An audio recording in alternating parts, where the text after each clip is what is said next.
A relationship between a military working dog and their handler is something unlike anything else that you'll see in the Air Force. They build an unbreakable bond between the two, and they are basically one. So that is something that, especially after a handler is on a dog for a long time, they grow that bond, and it's really hard when it comes time for them to separate. The military working dog section is a section comprised of military working dogs stationed here on Yokota Air Base, and it's comprised of explosive detection and narcotic detection dogs.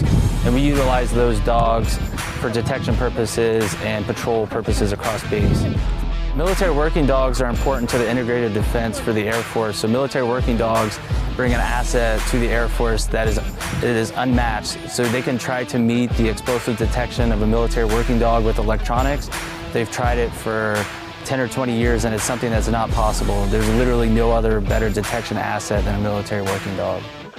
I became a handler in the Air Force because I came back from my first deployment from Afghanistan, and I seen the amount of work that the military working dogs did and the stuff that they did outside the wire, so that's something that I was really interested in doing.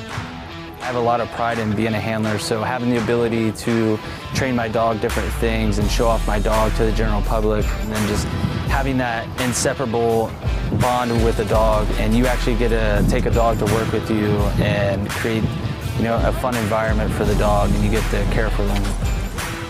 My favorite part of the day being a military working dog handler is actually pulling the dog out and playing with them in the yard and just spending that one-on-one time with the dog. For me personally, being a military working dog handler, it just shows that we lead the way. So we always say that K-9 leads the way, and the reason for that is when we go into combat zones, military working dogs and their handlers are actually on the front lines and ahead of the troop movements.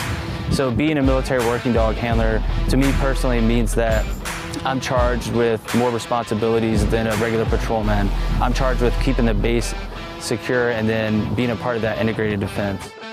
They're a really big asset across the base. They're actually making sure that explosives and narcotics don't make it onto the base, and we actually have the ability to stop intruders, and it's something that's unmatched across the Air Force. So it's a really good anti-terrorism measure that we have, and a good psychological deterrent across the base.